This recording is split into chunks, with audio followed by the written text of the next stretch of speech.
This morning I am going to ramble. Not really. I wrote this as a stream of consciousness, didn't give a lot of thought to the structure. But I always say if you end strong with a good hymn or poem or something like that, recitation, then you'll be fine. What are you afraid of? Are you afraid to die? Do events beyond your control scare you? Are you afraid of getting terminally ill? Getting sick in general? Losing a loved one suddenly or tragically? Are you afraid for your children in this world filled with so much hatred? Do you fear losing your mental capacities as you age? Maybe you fear losing your job or getting a job, but you can't get a job. You fear being judged or misperceived. You fear for our planet, for the future of humanity. Maybe you are one of those folks that have a phobia that makes you afraid of certain people, places, or things. There are many things to fear, and if we allow it, it can paralyze us, paralyze our ability to live with joy, appreciation, and love. Now, in the most widely read book on the planet, the Bible, the word fear or afraid appears 1,500 times. That tells you something. Fear is real. But what is fear? I looked it up. Defined by Webster as an unpleasant and often strong emotion caused by the anticipation or awareness of danger. We fear things that can be or are dangerous to our or our family's survival. My argument this morning is that we will never create a more equitable society if we do not find a way to rise above our fears, especially the fear of those who are unlike us, because that fear is the driving force that allows inequities to continue in our world. Now, honestly, I don't believe we can conquer all of our fears. We can learn, as I said, to rise above them, learn to persevere through the discomfort. But I also know that we can fully overcome some fears through a deep spiritual practice, a deep and consistent spiritual practice, thinking and talking about the fear and putting it into its proper perspective, then facing it intentionally. Because some of those fears might be real, but they might be threats or perceptions of fear. Now, I understand fear because I have some inherited fears from my experience as a black man. There are inherited traumas we all have from our families, from society. Many fears come from deep distrust developed over time from being let down and having our hearts broken again and again. So fear is tied to the drama and the trauma we've had in our lives.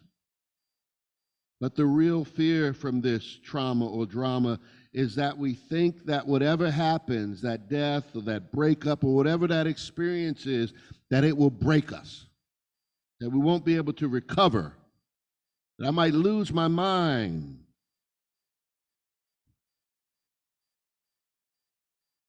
That I won't be able to handle it. And so Churchill was right, the thing we fear is fear itself. Susan Jeffers says in her book, we have to feel the fear and do it anyway. You see, when I sat with fear and thought about it this week, I saw it, like so many things, as tied to our personal demise. Almost all the fear we face is about our fragility our finiteness, that we will die, that our consciousness might come to an end and there's nothing else, that those we love will someday cease to exist.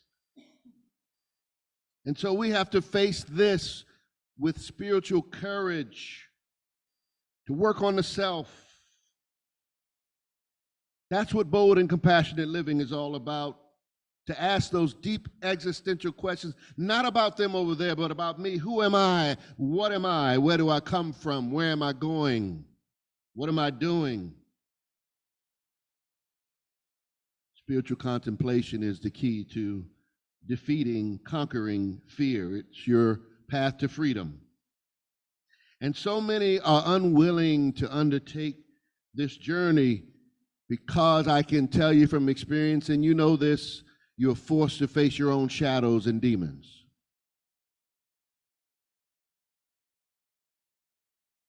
And so we have the world we have because people aren't willing to do their shadow work.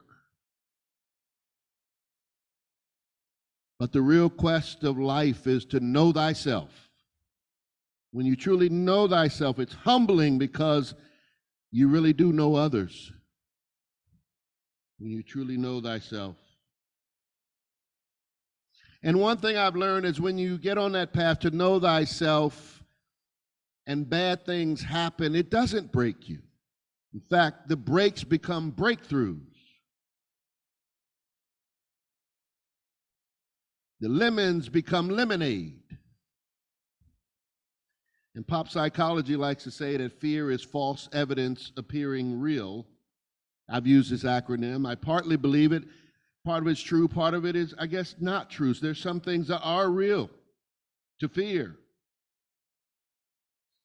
But some things do appear to be things to fear.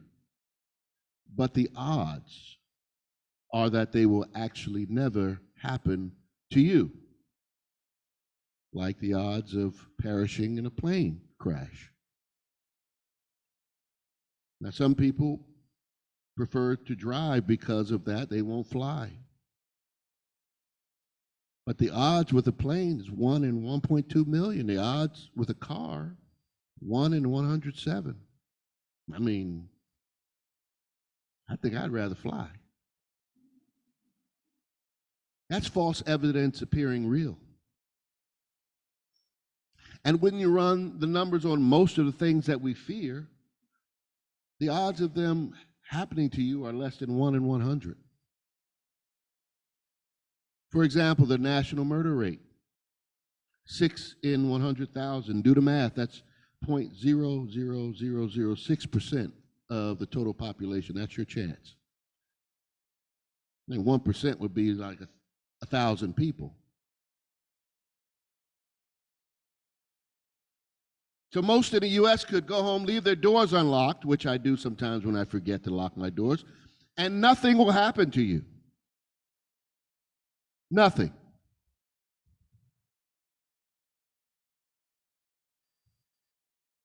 And I do this. I go through this weird scenario of talking to myself this way when I start getting afraid of life. To get back into my zone where I'm living fearlessly. I have this conversation. Now, of course, this conversation works until you're the 1 in 100,000 that it happens to. Or you're the family of a loved one of that 0.00006% that, has that tragedy. And that's what scares us. It's the threat of the possibility. Because deep down inside, we know that we all get picked in life. Cancers or illness or death. And in the end, we all get picked. Every one of us, 6 billion people will get picked. And so we live with that anxiety of the inevitability, which can turn to paranoia and distrust of others, and then conspiracy theories, and all of a sudden, you don't like anybody. It's true.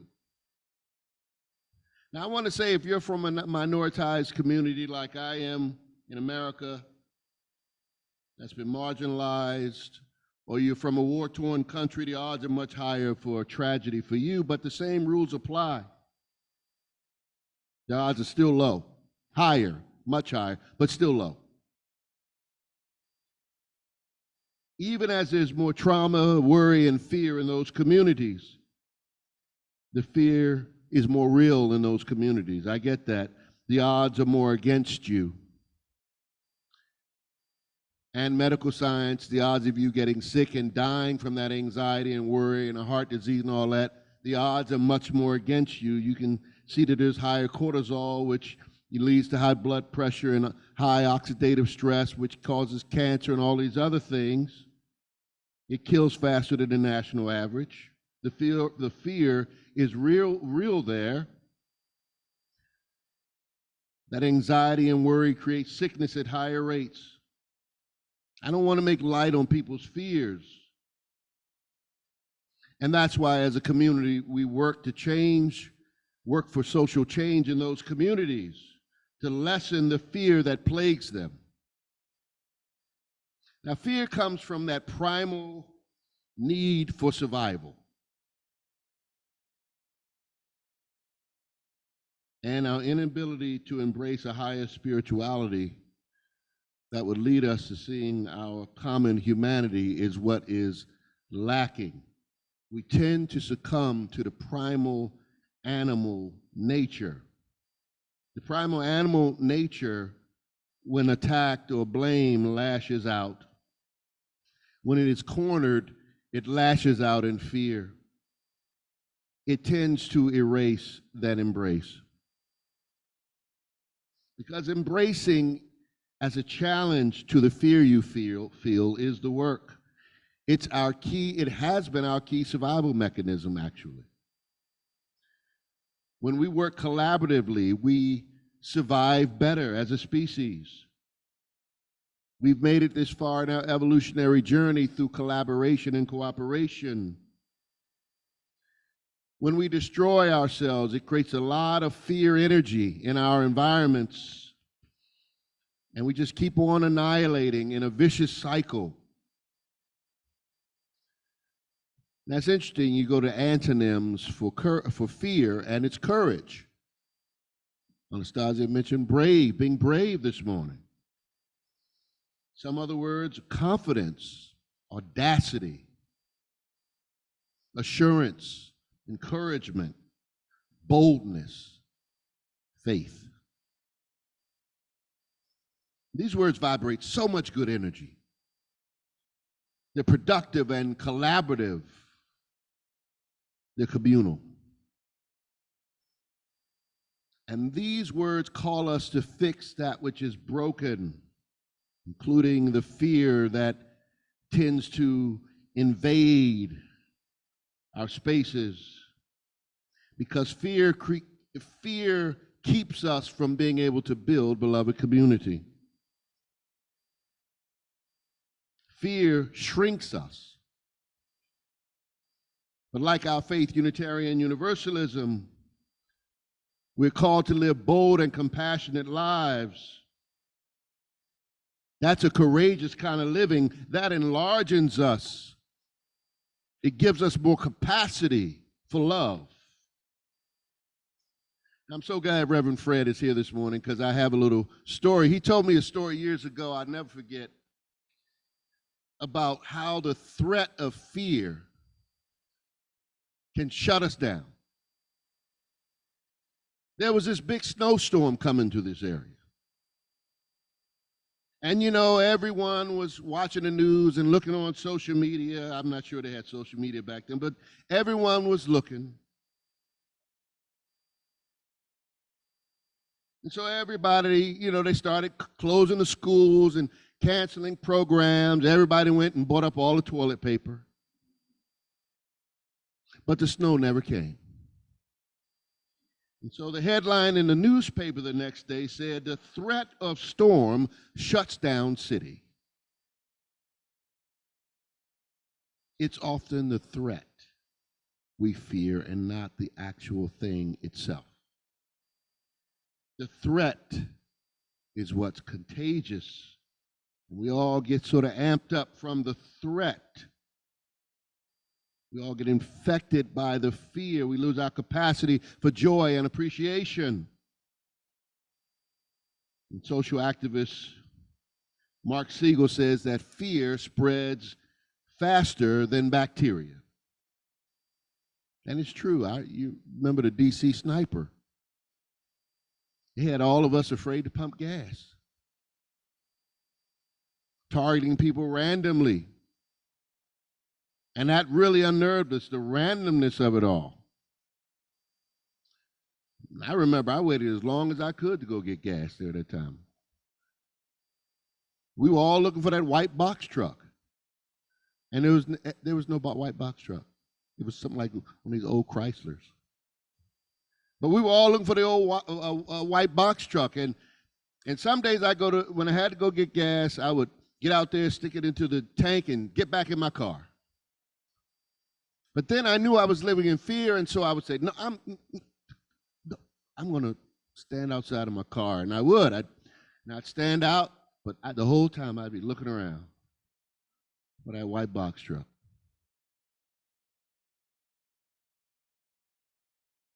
You know, for me, I really wasn't that nervous because I just assumed it was a white guy. So I was like, I'm in a black neighborhood, right? Ain't nothing going to happen to me. When it came out that it was a brother from Clinton, Maryland, I was like, oh, my Lord, I'm really not safe. The randomness, 9/11, what that did to us. We were afraid to fly for a while. We became more afraid of Middle Easterners and still are. COVID caused us to fear people. You remember that, COVID? And I'll never forget when we first were able to get back out and how it'd be in the grocery store and anxiety ridden. My legs would be shaking looking at people, trying to stay as far away as I could as possible. But COVID was an anomaly. It was. They looked at the history of disease and sickness. Every so often, humanity gets hit with a big one. And so we can't let that move us toward living in fear and being afraid. Now, I'm not stupid. We're not stupid. We wear masks. We get our vaccines. We do what needs to be done to be a part of the community. But again, if we're not careful, we're not checking ourselves and understanding how life works, then again, we can cause ourselves to become more paranoid and fearful. And it just starts with that little bit of fear, and it just starts expanding to all other people, places, and things, till all of a sudden we're stuck in a box, and our capacity for love has been diminished. So our faith calls us to live fearlessly. But it's hard because, you know, we are living in the time of news and social media, where if it bleeds, it leads. Now, everything you see on the news is an anomaly. As bad as it is, which we would not have had access to 100 years ago. But we do, so. But it's an anomaly. And you know why it's an anomaly? Because it catches our attention. You know, if you put in, 80 UUs went to church on Sunday, nobody's going to read that. But we do every week. And when I was in college, you studied mass media. That's what they taught us. You had to put the juicy stuff on there to get people's attention. And finally, I had to just turn it off.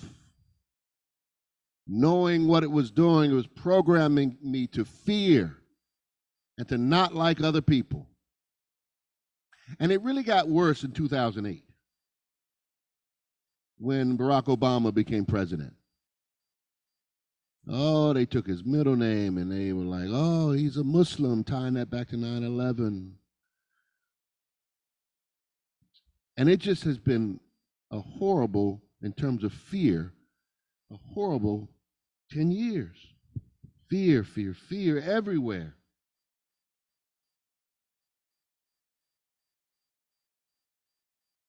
You know, they wanted us to fear gay marriage.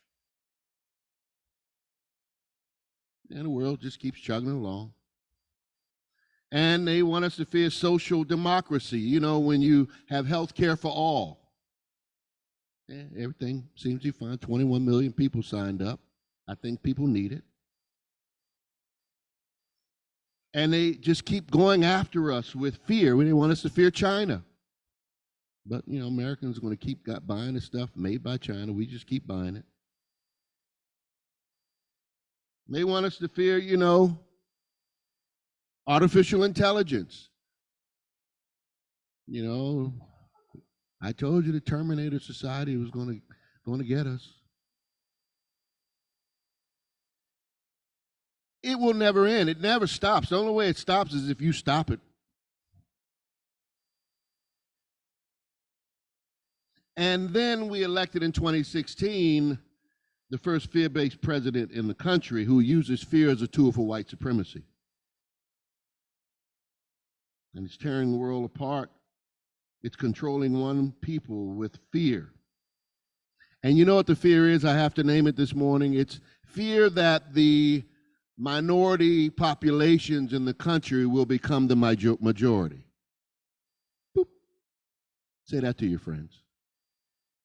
Oh, it's just fear that the minority populations are slowly becoming the majority. And they turn on TV and they see the new TV shows and they're showing openly gay couples and interracial marriages, and they show all this stuff on TV and watch the Super Bowl commercials. Almost every one of them will be racially diverse, and they freak out. And it's beautiful. The commercials are beautiful. No lie lives forever. They're afraid of the history books. What's it going to do to our children? What's going to happen to our children? They're going to get smarter. They're going to create a better society knowing what we've done in the past. And so the first world is having an identity crisis. That's what we're talking about this morning. Who are we if we're not on top? If our history contains all these falsehoods, if we're not the dominant race? This is the biggest work, overcoming this fear that white folks have to do. It's the biggest work on the planet. And many are determined to die to prevent this, and they will. But it is preventing us from creating a more equitable society, keeping the facade going. So we are called to be radical truth tellers. And that takes courage, to be a truth teller. And then they're going to gaslight you and tell you that you're lying. They're going to try to flip the script on you. And you have to be brave enough to keep telling that truth. That history is his story. That if we heard history through minorities' eyes and through the eyes of women and LGBTQ people, it would be a very different history. You have to keep telling that story. That's what being fearless and being brave is all about. Coming to the edge, the cutting edge of society, this change that's manifesting all around us. And being a part of that change you wish to see. I'm reminded of this poem by a French poet, Guillaume Apollinaire. I'm probably pronouncing it wrong. But he talks about coming to the edge in this little short poem. And you know, in those dreams, people think if they go to the edge in a dream and they jump off a cliff, you know, they always say, well, if you fall in a dream and you hit the bottom, you're dead. And I can tell you that I've hit the bottom in dreams after falling and not died. But a lot of times when I go over the edge, I fly. And I've been lots of places in my dreams. Guillaume Apollinaire said, come to the edge. And they said, we're afraid. Come to the edge, he said. We can't. We'll fall. Come to the edge. And so they came to the edge. And he pushed them. And they flew. Amen.